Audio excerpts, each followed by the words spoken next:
आज के इस महापंचायत में चुने हुए पांचों पंच साहिबान आदर और सम्मान के योग राष्ट्रीय लोकदल पार्टी के राष्ट्रीय उपाध्यक्ष, आपके अपने आपके लाडले पूर्व में रहे सांसद जयंत चौधरी जी, समाजवादी पार्टी के लोकसभा के सदस्य श्री धर्मेंद्र यादव जी,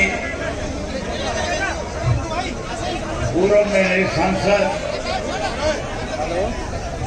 श्रोमणी अकाली दल पार्टी के उपाध्यक्ष, पंजाब के किसानों की लड़ाई को लड़ने वाले, अभी आपके रूबरू होकर के गए सरदार जगमीत सिंह बराड़ जी, पूर्व में रहे मंत्री ठाकुर शिवकरण सिंह जी, पूर्व में रहे मंत्री ठाकुर तेजपाल सिंह जी, मंच पे मेरे साथ बैठे हुए राष्ट्रीय लोकदल के, समाजवादी पार्टी के अनेक पूर्व और मौजूदा सभी विधायकगण,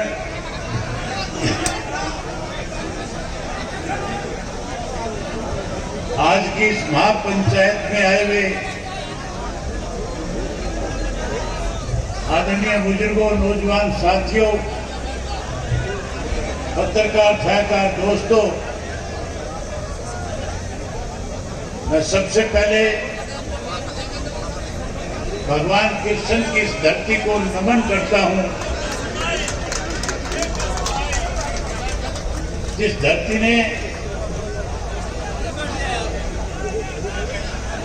जयंत चौधरी को आपकी सेवा करने का मौका दिया।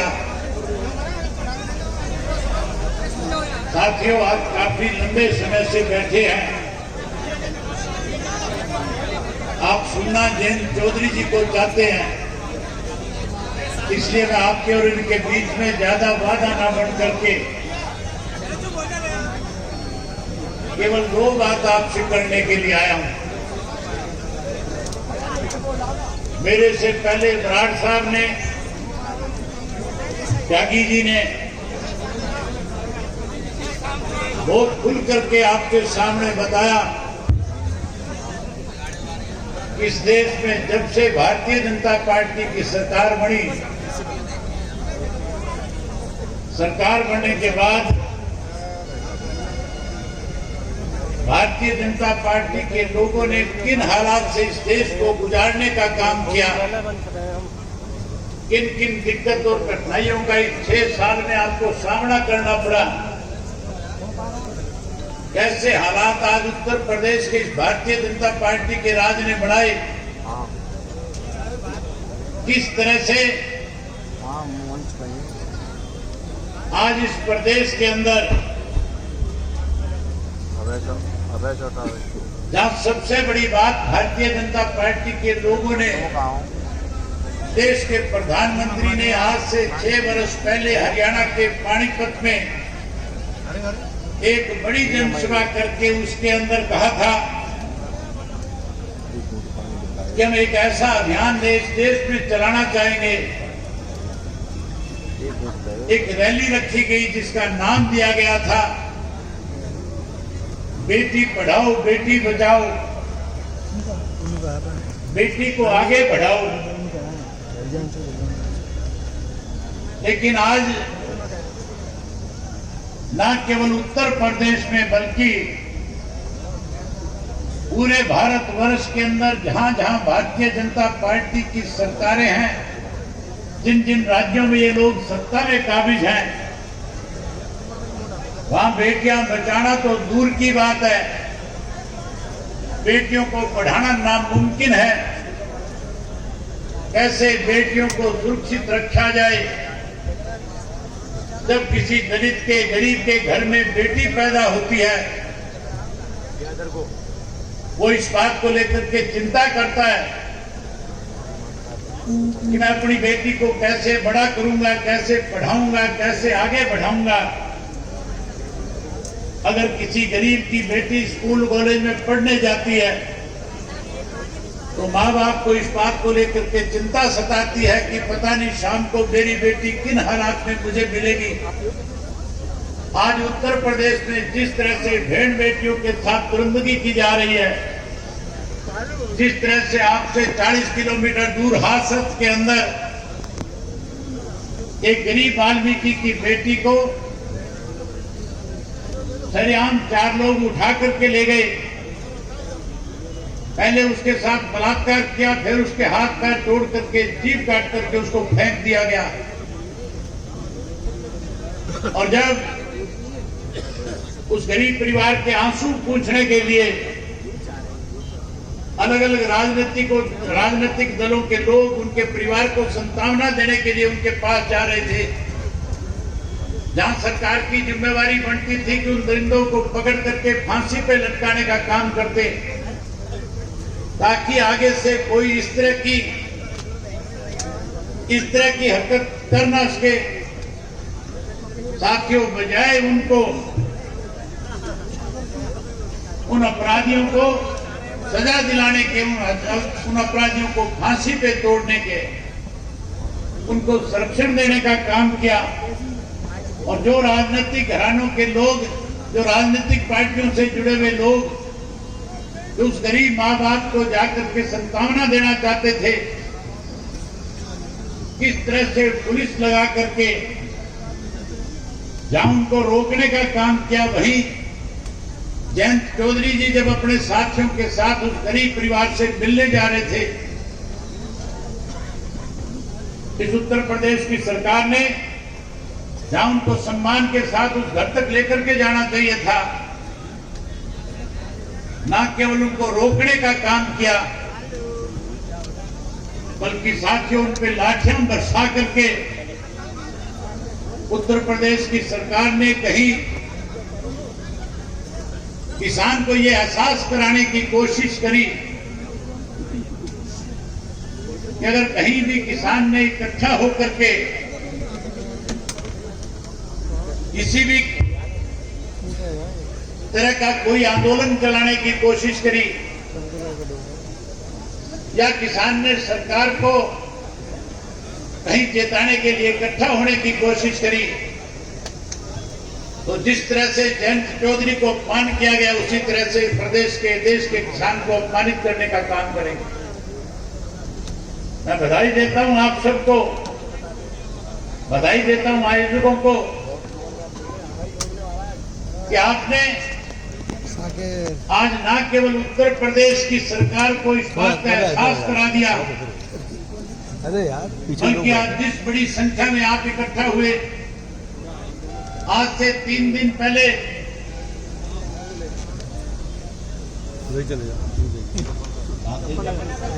मुजफ्फरनगर में जैसे लाखों की संख्या में किसान आए और आकर के वहां के किसान ने एकत्रित आपस में सारे राजनीतिक दलों के लोगों ने, जहां लाखों लोगों के किसानों के बीच में मुझे भी उसमें मौका मिला जाने का, मिलने का, जो उत्साह, जो जोश उन लोगों में था, जिस तरह से वो लोग बारी बारी से कह रहे थे कि जो मंच पे बैठे हुए लोग हमें आदेश करेंगे, हम ना केवल उस आदेश की पालना करेंगे, बल्कि कहीं उससे भी आगे बढ़ करके इस प्रदेश की सरकार को सत्ता से निकालने के लिए बड़ी लड़ाई और आंदोलन चलाने का काम करेंगे। आज साथियों, वो लाठी जयंत चौधरी की पीठ पे नहीं लगी। जयंत चौधरी कोई केवल और केवल लोकसभा का रहा हुआ सांसद नहीं,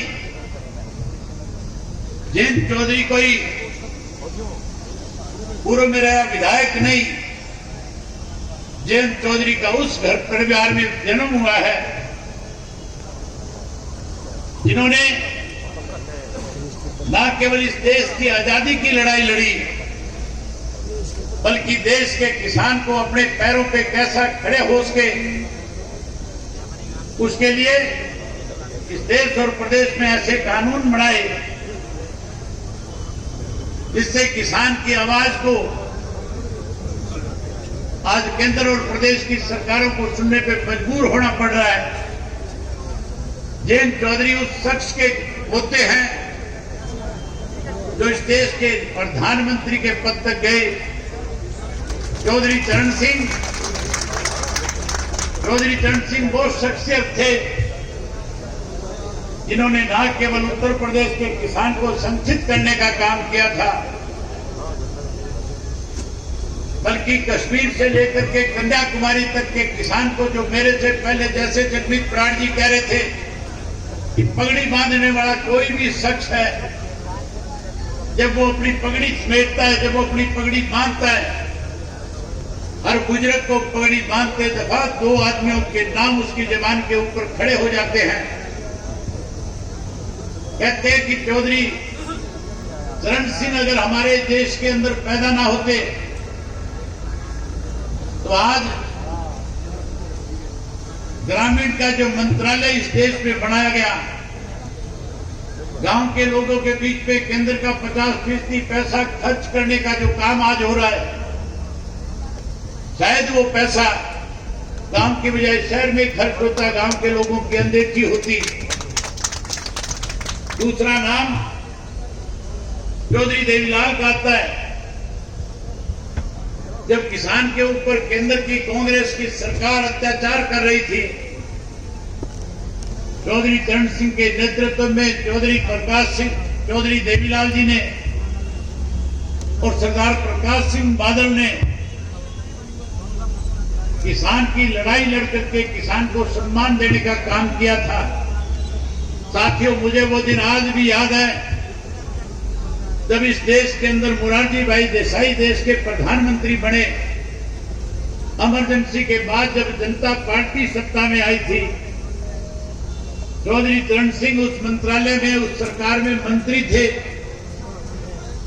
और चौधरी चरण सिंह ने कैबिनेट के अंदर जब किसान को लेकर के उस वक्त की जनता पार्टी की सरकार किसान की अनदेखी करना चाह रही थी, उन्होंने जब उसका विरोध किया तो मोरारजी भाई देसाई की सरकार ने रात को बिना किसी नोटिस, बिना बताए उन्हें बर्खास्त करने का काम किया था।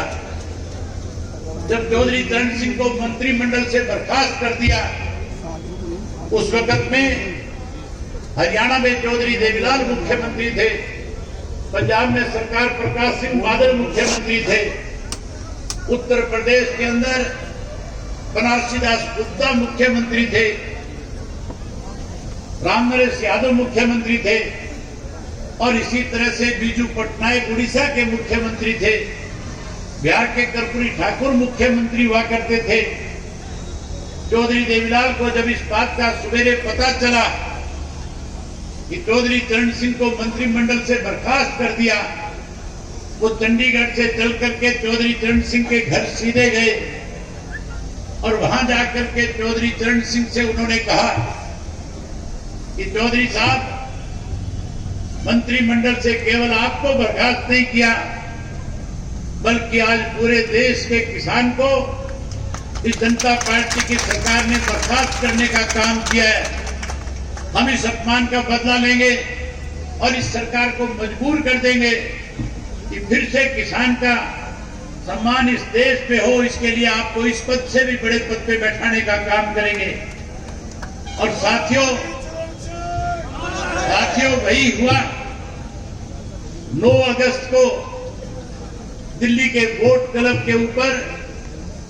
जिस तरह से आज आप किसान के अस्तित्व की लड़ाई जो लिखा हुआ है, जो हमारा भविष्य, इसके लिए लड़ रहे हो,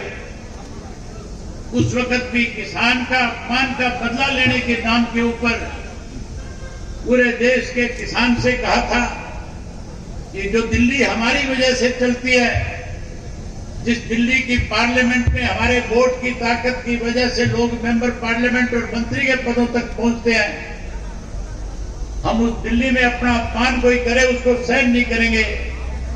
इसलिए उन्होंने कहा कि आप सब दिल्ली आना।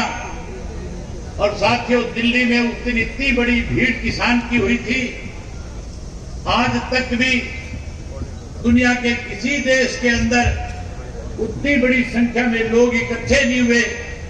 और जब लाखों की संख्या में लोग वोट क्लब पे पहुंच गए, जिन लोगों ने चौधरी चरण सिंह को अपमानित करने का काम किया, उन्हीं लोगों ने चौधरी चरण सिंह से माफी मांग करके फिर से उप प्रधानमंत्री के पद की शपथ दिला करके उनका सम्मान करने का काम किया। उसी दौरान जब चौधरी देवीलाल उस रैली के लिए हरियाणा प्रदेश के अलग अलग जिलों में जा रहे थे, हमारे देश के प्रधानमंत्री उस वक्त के मोरारजी देसाई ने चौधरी देवीलाल को बुला करके कहा कि चौधरी देवीलाल, आप इस रैली में नहीं जाओगे, आप किसानों को हरियाणा से दिल्ली में नहीं आने दोगे। चौधरी देवीलाल ने एक ही बात कही कि मैं किसान के घर में पैदा हुआ हूं, अगर कोई किसान का अपमान करे, मुख्यमंत्री का पद तो बहुत छोटा है, अगर देश के प्रधानमंत्री का पद भी मुझे त्यागना पड़े तो मैं उस किसान की लड़ाई के लिए खुद को भी त्यागने का काम करूंगा। साथियों, आज फिर उसी तरह का समय है कि किस तरह से चौधरी चरण सिंह को अपमानित करने का काम केंद्र की सरकार ने किया था, आज उत्तर प्रदेश की सरकार ने जयंत चौधरी की पीठ पे लाठियां मार करके न केवल यूपी के किसान का अपमान किया, बल्कि पूरे देश के किसान का अपमान करने का काम किया है। आपके पास समय है इस सरकार को उखाड़ने का, आपके पास समय है इस लाठी का बदला लेने का। आज साथियों, वो परिवार फिर से जो कभी आज से 40 वर्ष पहले इकट्ठे होकर के इस देश के किसान की लड़ाई को लड़ने का काम करते थे, आज उन परिवारों के लोग फिर इस मंच के ऊपर इकट्ठा हुए हैं। आज जहां मुलायम सिंह जी यादव, जिन्होंने समाजवाद को आगे बढ़ाते हुए हर गरीब आदमी के साथ न्याय हो सके, हर गरीब को अमीर के बराबरी का दर्जा मिल सके, जिस तरह से उन्होंने अपने मुख्यमंत्रित्व काल में जो फैसले प्रदेश के लोगों के लिए लिए थे, जहां शिक्षा, चिकित्सा और कृषि का प्रबंध करने का काम किया था, आज जो चौधरी देवीलाल और चौधरी चरण सिंह के साथ लगातार कंधे से कंधा मिला करके किसान की लड़ाई लड़ने का काम करते थे, आज उनके वंशज आपके बीच में बैठे हैं। आज ये भी आपकी लड़ाई लड़ने के लिए, आपकी ताकत को और मजबूत करने के लिए, आपका सहयोग और समर्थन करने के लिए आए हैं। वही सरदार प्रकाश सिंह बादल की पार्टी श्रोमणी अकाली दल से, जिन्होंने हमेशा किसान की लड़ाई लड़ी, आज उन्होंने भी अपनी पार्टी के एक वरिष्ठ साथी को, जो पूर्व में मेंबर पार्लियामेंट रहे, जिन्होंने 15 वर्ष तक लोकसभा के अंदर किसान की लड़ाई को लड़ने का काम किया, आज सरदार जगमीत सिंह बराड़ को आपके बीच में इसलिए भेजा है कि किसान का अपमान कोई करे, हम उसको सहन नहीं करेंगे। वो लड़ाई चाहे हमें पंजाब में लड़नी पड़े, चाहे हरियाणा में लड़नी पड़े, वो लड़ाई उत्तर प्रदेश और बिहार में जाकर के भी लड़नी पड़े, वो लड़ाई उड़ीसा और बंगाल में जाकर के भी लड़नी पड़े, तो इन परिवारों के लोग किसान के साथ खड़े होकर के न्याय कराने का काम करेंगे। मैं एक बार मंच पे बैठे हुए सभी नेताओं का आभार व्यक्त करता हूं और उनसे एक आग्रह करना चाहूंगा कि हमें केवल मंच नहीं साझा करना, हमें कैसे किसान को बचाया जा सके, इसके लिए साथियों स्वार्थ की राजनीति छोड़ करके, स्वार्थ से ऊपर बढ़ करके इस किसान की लड़ाई को लड़ने के लिए हमें इकट्ठा होकर के इस देश के किसान को कैसे बचाया जा सके, उसके लिए उस किसान के बीच में जाकर के उस लड़ाई को आगे बढ़ाने का काम करना पड़ेगा। मैं आप हजारों की संख्या में आए हुए लोगों ने जिन्होंने मेरी बात सुनने का काम किया। बहुत सारी बातें आपके बीच में कहने को थी, लेकिन मजबूरी है। आप भी काफी लंबे समय से बैठे हैं, आप जयंत चौधरी जी को सुनना चाहते हैं, जयंत चौधरी जी से आप आदेश लेना चाहते हैं, इसलिए मैं आपके इनके बीच में ज्यादा समय ना लेकर के केवल और केवल आपसे आखिरी आग्रह करता हूं कि इस लड़ाई के अंदर आपने संयम रखना है, आपने धैर्य रखना है। इस लड़ाई के अंदर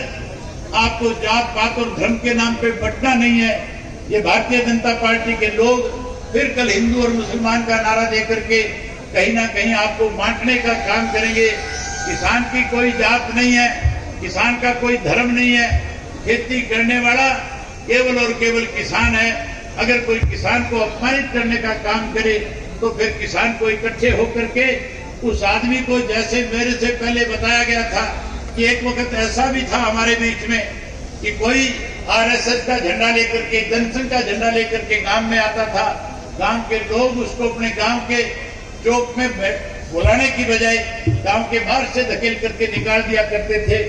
लोग कहा करते थे लुटेरे आ रहे हैं। आज लुटेरों के हाथ में ताकत है, उन लुटेरों से कैसे बचा जाए, कैसे इस प्रदेश को फिर से उन लुटेरों से छुटकारा दिलाया जाए, इसके लिए आप सबको